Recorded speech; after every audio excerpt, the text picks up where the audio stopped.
Et salami bongo na Afrique du Sud, précisément na quartier wabengaka Springs, bakangi pasteur oyo na église na ye pimbo na bureau ya kosakana te atekaka yango tomitu na soki pe amelisaka ba fidèle na ye lokola communauté epesi pasi.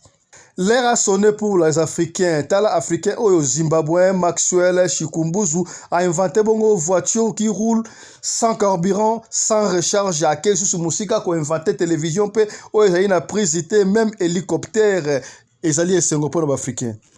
Radio Collective Fiston, tous abonnés massivement. C'est validé. Mobali mbinga na mwina ngolo aboya hydroquinone soki ezotambola basheri bazokwea mayanga na retrouve douce tendresse affection epana yo nasalelo ndini mpo ndimake na kupendaka sana shitakwacha pelende wenjoro. Pour l'habillement des classes de vos enfants, pour l'élégance de vos enfants, désormais, visitez le magasin Little People Shop chez Mama Charlotte Caputo. Little People Shop chez Mama Charlotte Caputo, l'habilleur officiel de vos enfants. Awa et pas Mama Charlotte. Moi namboka bon monake ba namboka congolaise tala biloko ya kosala et pas bapaya. Acheli biso bilamba. Banda de 0 à 3 mois, yango yo. Soto yawa de 6 à 9 mois. Toke wana de 9 à 12 ans. Toza na nyonso. Bana mibali na bana basi. Soto yawa. Bomoni oya bana basi. Ndenge mwana zo putsana. Toza lokola wato yene 8 ans ti komata. Yango yawa. Koto yo ndi makambo. Mwana zo bimondire ministre. Ya bataille nyoso yango ba Samuel ba Chuchu yango yo Afrika la tsabana oyine to mutaka elengi tala ba fest bana mwana bimi na fete bato ba komobanga soko lingo somba biloko omonike olingo sepelisa mwana na yo ko déplacer na yo te okotika na internet okomona adresse na biso yango wana. Little People Shop chez Mama Charlotte Caputo. Adresse Edenval, Greenstone Shopping Center, shop numéro L119. Téléphone 011 52 46 366. À Jamestown, nous sommes sur Meyer Street 183. Jamestown Town, Johannesburg, shop numéro 5. Téléphone 082 324 85 22. Place nyonso zali benga biso kotaka ligne benga biso te bilamba batina ndako. Little People Shop tozana bilamba ya bana ya qualité olingi osomba kota na website na biso retrouver biso na Facebook toza online pe soko osoma partout na Afrique to délivrer bino na ba courrier na biso préférence ya malamu ya original. Donc, c'est la livraison à domicile. Little People Shop met à votre disposition l'achat en ligne. Allez sur Tekelote, tapez Little People Shop. Choisissez l'article de votre choix. Il vous sera délivré jusque chez vous à la maison. Mais aussi, allez sur Zando, tapez Little People Shop. Choisissez l'article de votre choix. On va vous le délivrer jusque chez vous à la maison. Visitez notre Facebook page, Little People Shop. Little People Shop, ya biso moko. Little People Shop, ya bana mboka. Mbote na bino bande ko balandi ya radio lokole to ko umena mingi te to ye ko pesa bino information oyo ezoleka bongo epesi pasi na communauté na biso africaine en général ndenge na lobaka bongo bande ko balandi partager pe oka information oyo et salami bongo na Afrique du Sud précisément na province ya Johannesburg na quartier bengaka Springs. Eza à quelques kilomètres na Johannesburg central. Kuna makambo ya ba église o ba pasteur bande kotoloba tolemba. Pasteur o bozomona oyo atali pasteur ya église New Life. New Life ezalaka na Springs na lobiwana babengaka ye pasteur Igwe. Pasteur oyo bakangie na bureau na ye na basaki ya pimbo bo comprendre moi lotanga kombo na benda malamu te bakasa pimbo fufu ya pembe bakangi yango. nana ye kofunda ezalaki coopération basalaki. Alors nena sarabino soki likambu une troisième personne à côté de la coopération et ça la sous secrété. On ne sait pas qu'est-ce qui s'est passé. Est-ce que petit mou confia na bakangi mo côté le mona non petit mou confia na petit mou confia moko ye abimaka la coopération déjà na éviter ce qui est mutagana ko funda tondengani. Ce qui nous intéresse ici balobi pour aller encore plus loin. Église na et ça na batu ya ko sakanate bandeko. Plein à craquer. Est-ce que na moi vino wa melaka l'église? Est-ce que na moi communion baliak à l'église c'est possible baliak atela ba ndimi moi quelque chose c'était. Alors au comment l'église na ba mo grosso nzokande église wana ezalaka nango kaka mascarade pasteur oyo nzoka sala kana ye musala ya fufu ya pembe pesi pasi mbila koine bozomona wana babimisi basaki boyebi ke maito la sabino ngo awa ezalite soko ina besoin nango to kotinda na privé kaka ndenge ya solaka to la kisi bino poto interpeller bino bandeko en tout cas ils ont pesa pasi makam oto kuta na mokili ba église zo kokende finalement to tika ko sambela to ndenge nini pasteur oyo azali nigérian kwa ndenge kombo église na bandeli New Life via sika to éviter via sika ngo ezali via ndenge nini soko kote na église wana opambwa mitone tozo mona bandeko ebele ba pesali basali constat bandeko ebele so ba l'église wana surtout ba kwa ndenge ba Nigeria au moins azaki pauvre quelque temps après au moins la soye mutuka a comme na stabilité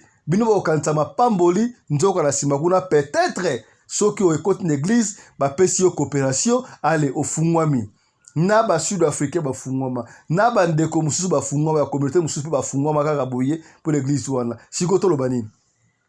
Et ça l'église est okende pour ce que l'église wana oyebi que quelque temps après ce que ça pena esprit au côté na coopération au pambwami bango ba benga ko pambwama sikoyo secret bimi nyonso tu ya nkuku to lobaki na 2023 oyo ekobima na poisa tala makambo ba pasteur ba osala biso to kende pe boy na ba prophétie ya lukuta boto pesa la prophétie ya lukuta nyonso ya lukuta sikoyo to kosala ndenge nini est-ce que ekomate papa nyonso tu na famille na ye o la famille ye moka ko ba pasteur ya mwasi na ye na bana na ye tango bandeko baba na tokende ko sangana na communauté mais so na communauté ngo ko sangana na église problème sur problème ezo qui peut les souter ata n'importe quelle église o église universelle donc te komona kuna na émission à lobby comment est-ce que sango ameli ba tout prix de $100,000 so ka kile ba famille nyonso tu pour na voyage ya poto nani père na cure parce la rapina sango confirmé pasi ok n'est pas pasteur gout kolobate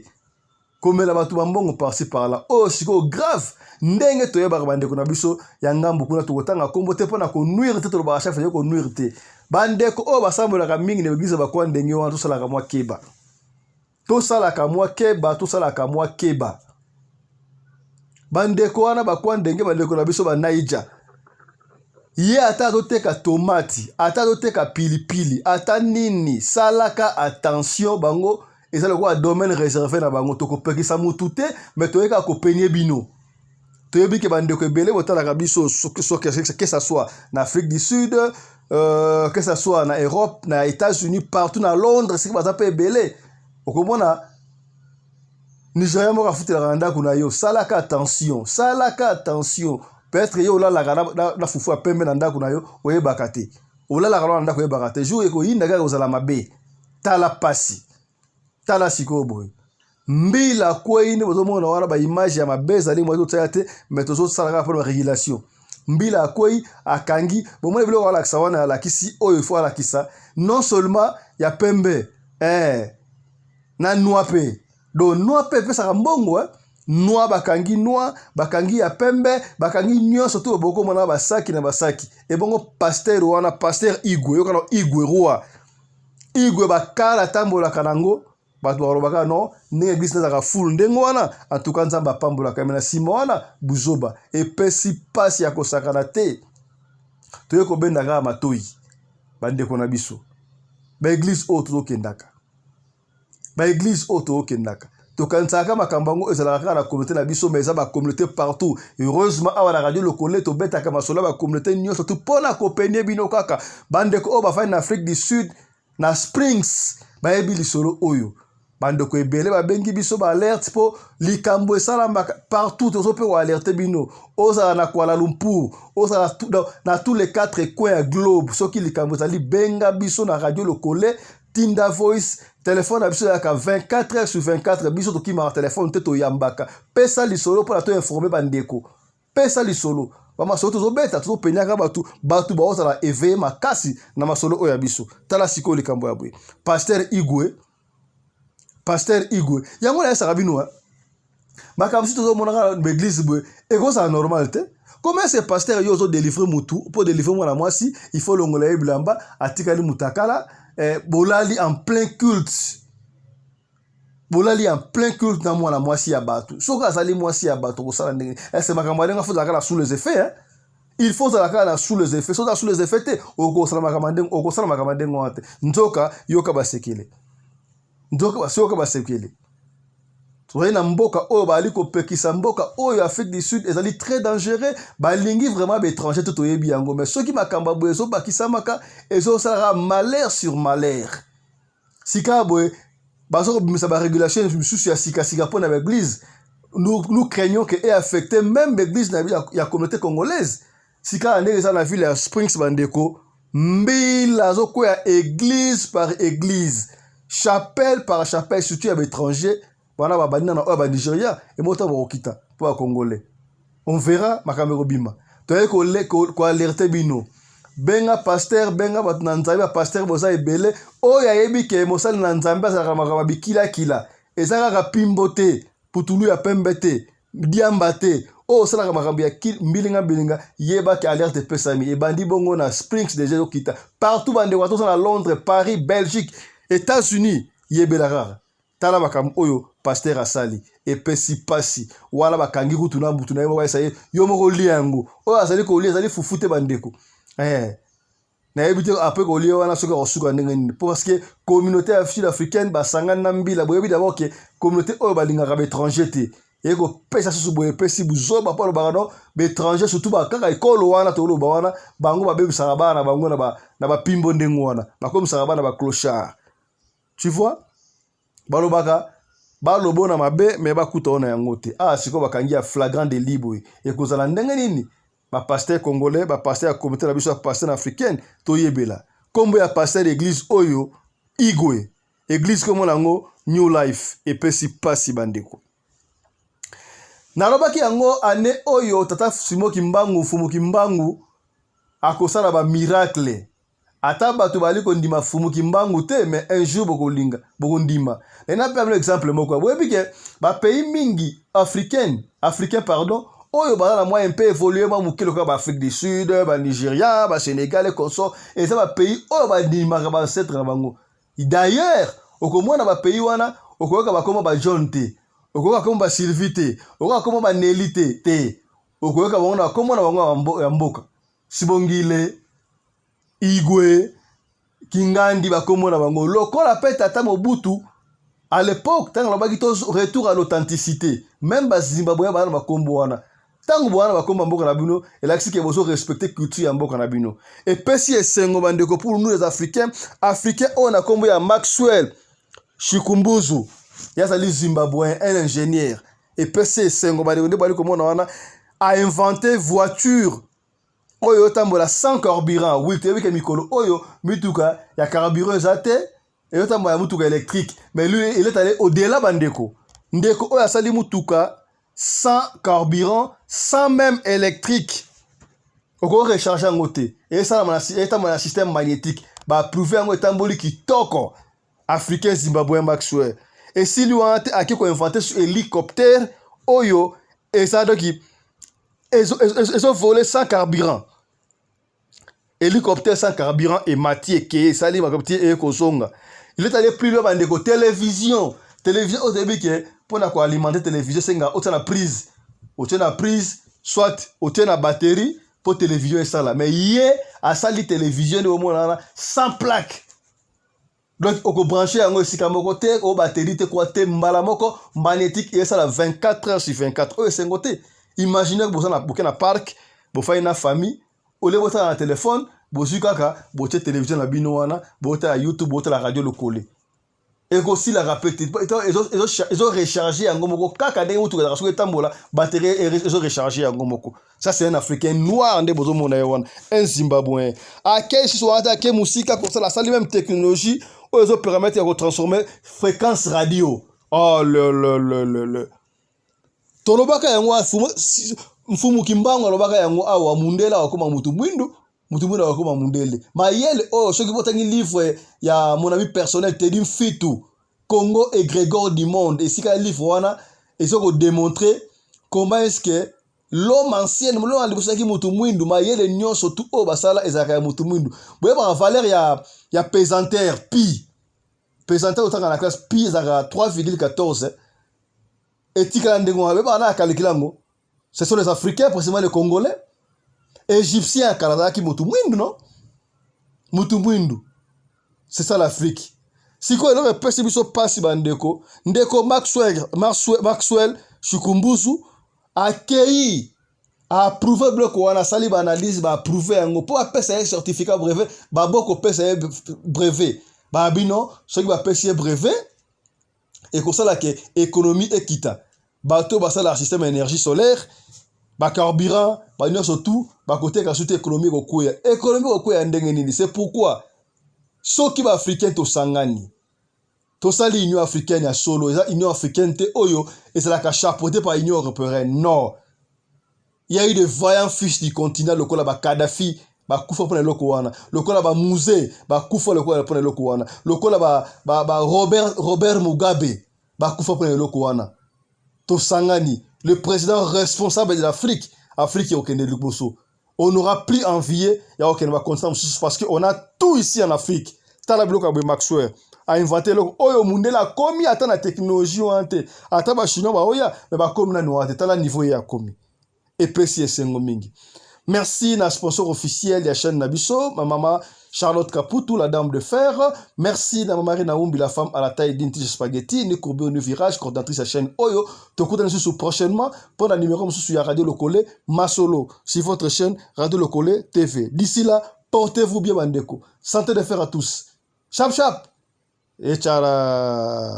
Dans le cadre de soutenir la vision de chef de l'État dans les domaines de l'éducation, Maman Charlotte Caputo, la femme de fer, facilite à vos enfants de venir étudier en Afrique du Sud, dans l'école de l'aviation, apprendre à piloter l'avion commercial ou militaire, apprendre à piloter l'avion de chasse, apprendre à piloter l'hélicoptère commercial ou de chasse, mais aussi apprendre à réparer les avions commerciaux ou militaires, des hélicoptères militaires ou de chasse en Afrique du Sud.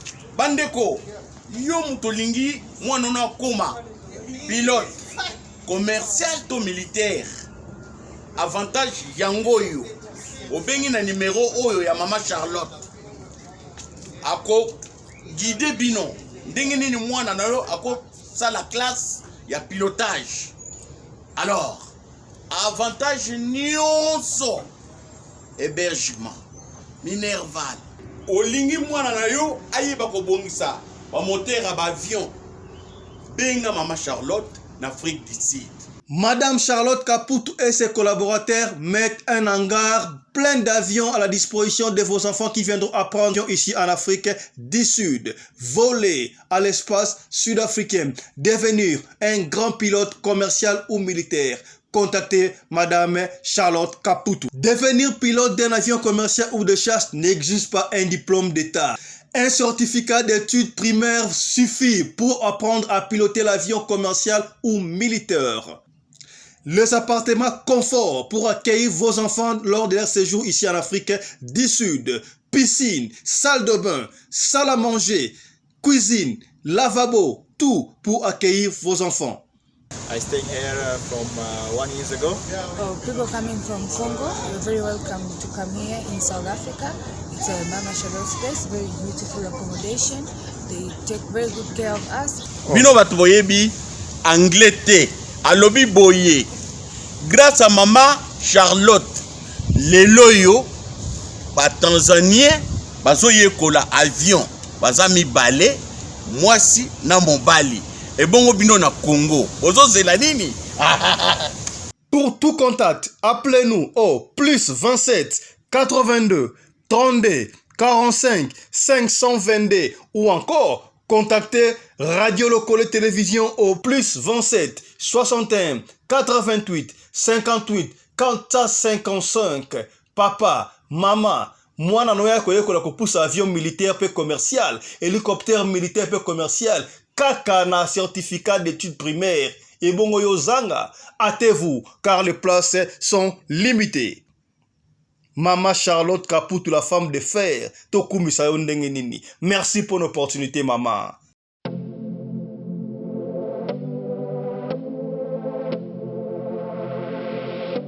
Bonoma. Il y a une famille fashion. Donc la mouki a volé la ndako na peignoir. Na les papa, na bonne son mari les yali, non tout. Une famille. Déjà c'est le vêtement. Une famille, on a signé un c'est une famille, quoi. C'est un modèle, c'est un couleur révélée. Un chapeau, un képi, une famille. Les ensemble, une famille, ce qu'on a fait, on a ensemble, mais pas moi, ils vont aller. Là, tu peux oser la petite, la relax, voilà. Nous sommes une famille. On est une famille.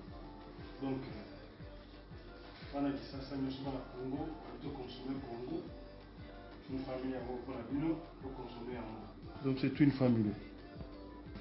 On a dit ça, nous avons la Congo. Comment on a dit les bêtes, mon bout là. Ouais, ça va mieux accompagner quoi. Même chacun au côté une famille, en collaboration avec Mercedes.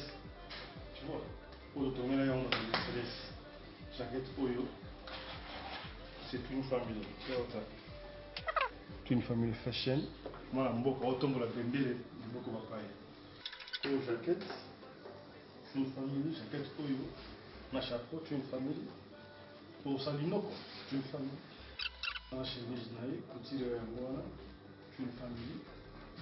Jaquette Oyo. Moni? Hein? Consommons Congo.